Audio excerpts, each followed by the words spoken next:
First news is Alexander Isak injury latest as Sweden makes decision on Liverpool striker before crucial qualifier. Second news is Trent Alexander-Arnold in danger of losing England's spot to ex-Liverpool teammate. Third news is Turkish media grateful as Virgil van Dijk singles out only Galatasaray hero. Hello Reds, welcome back to the channel where we live and breathe Liverpool Football Club. Liverpool striker Alexander Isak has been left out of the Sweden squad that will attempt to qualify for the World Cup when it takes on Ukraine next week. Sweden's players will meet in Valencia on Monday before the game on Thursday. Isak has not played a competitive minute since December when he broke his leg in the act of scoring against Tottenham.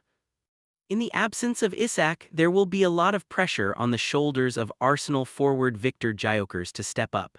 He plays for a club that has a chance to win several titles, Sweden boss Graham Potter said. He regularly plays big games and means a lot to us. Isak was spotted training alone at the AXA training center earlier this week. He is yet to return to team training, and even when he does, he is likely to take some time to get back to full sharpness. There's nothing we can do about it, Potter explained. It's sad to lose players due to injuries, but it's like that for all teams. We have a very good group. I believe in the squad and am sure that together we can find good solutions and focus on our task. Dejan Kulusevski is also a key man who will be missing for Sweden, but his Tottenham teammate Lucas Bergvall is close enough to a return to action to be involved again. If Sweden wins against Ukraine, it will face the winner of the Poland-Albania clash on March 31. If it loses and is out of World Cup contention, it will play a friendly against the loser of that other semifinal, also at home at the National Stadium. I have to mess up the party again, Slot said last week when he was asked about Isak. Let's say he comes back at the beginning of April. He has been out for 3.5 months and hasn't trained with the team for 3.5 months. The last time he did that, it took him a while to get up to speed. I am really looking forward to having him back, but don't get the expectations so high that the minute he's on the pitch, he's at the level of what we spent that money on. If you ask me now, I would say I don't expect Isak to go on duty with Sweden for their World Cup playoff against Ukraine. But we are still 1.5 weeks off. There is always cooperation between club and country, but I don't expect him to play for us before that. Second news is Trent Alexander-Arnold in danger of losing England's spot to ex-Liverpool teammate. Trent Alexander-Arnold is hoping to secure his place in England's squad for the final 2 Wembley warm-up matches before the World Cup. Notably, England manager Thomas Tuchel and his deputy Anthony Barry have not attended any recent Real Madrid games, raising significant questions. However, Alexander-Arnold has returned to fitness and is playing for Real Madrid once more, ahead of Tuchel announcing his squad on Friday for the friendlies against Uruguay and Japan on 27 and March 31, respectively. Bayer Leverkusen's Gerald Quansah appears almost guaranteed selection after making his debut against Albania in November, completing the full match, with Tuchel stating afterwards he was a tiny bit ahead of Alexander-Arnold. Quansah offers versatility, capable of operating at centre-back on the right side of a back three and as a right-back in Albania, addressing England's current difficulties in that position. Chelsea's Reece James remains a firm Tuchel favourite, but the defender is now battling to regain fitness for the World Cup following yet another hamstring setback.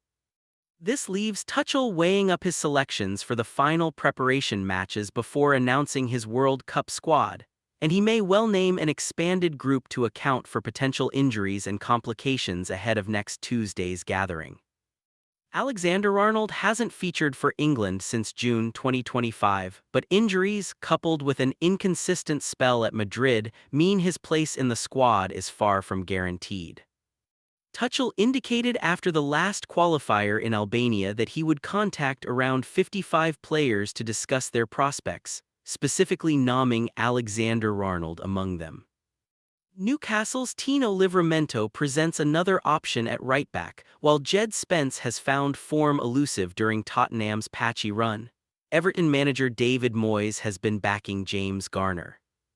Jude Bellingham has been sidelined with a hamstring problem, but Real Madrid confirmed this week he's returned to first-team training. though he wasn't included in the squad that triumphed at Manchester City on Tuesday night.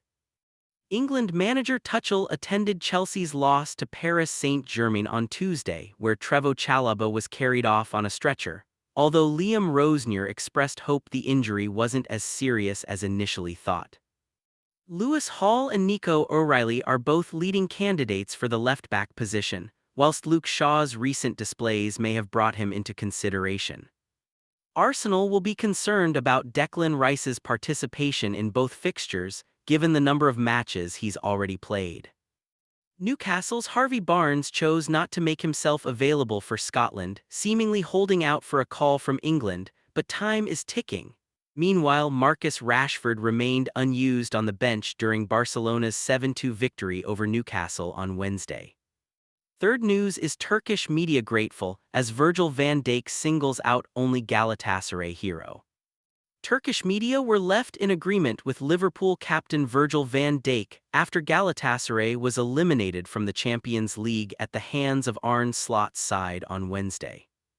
While Liverpool won 4-0 and sailed through with a good performance, the scoreline could have been a lot more severe had the visiting goalkeeper, Ugurcan Kakir, not been in good form. The 29-year-old led in 4 efforts, but Liverpool racked up 5.43 expected goals across 32 shots.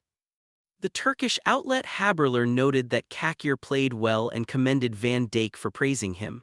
The Liverpool star felt that his team could have won by even more had it not been for Galatasaray's star man.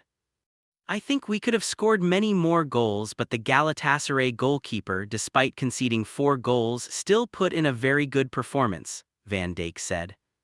We suffered both of our defeats against Galatasaray away. I think the Galatasaray fans played a huge role in the home team's victory. Today, however, we were at home and performed well.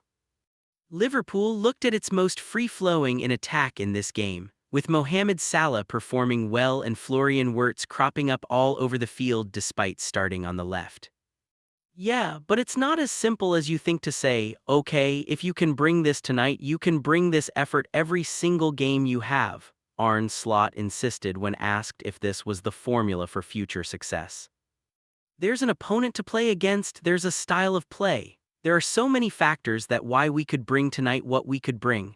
I think it's fair to say for me, especially for all of you because you are following Liverpool so many times, that Anfield and the players can also rise to the occasion.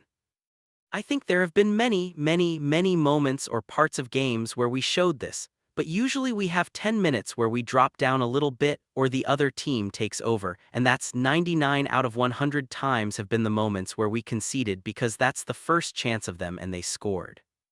Now today that didn't happen because we did not concede at all and we didn't drop at all in terms of our intensity. So yeah, we would like us to perform every single time at this level. Unfortunately, for the 5th, 6th time now, I think that we only get 2 days rest to go to Brighton early kickoff. For me, that's not realistic. You see more and more players get injured in this period of time because it's such a tight schedule. We should have been given a bit more rest, but that hasn't happened a lot to us this season. Brighton is an intense team we're going to face and we will bring the best game possible again on Saturday. But you cannot compare Brighton to Galatasaray or you cannot compare Tottenham to Galatasaray. Every game has its own story. I hope this is the standard we are looking for, so let's see if we can bring that every single time from now on.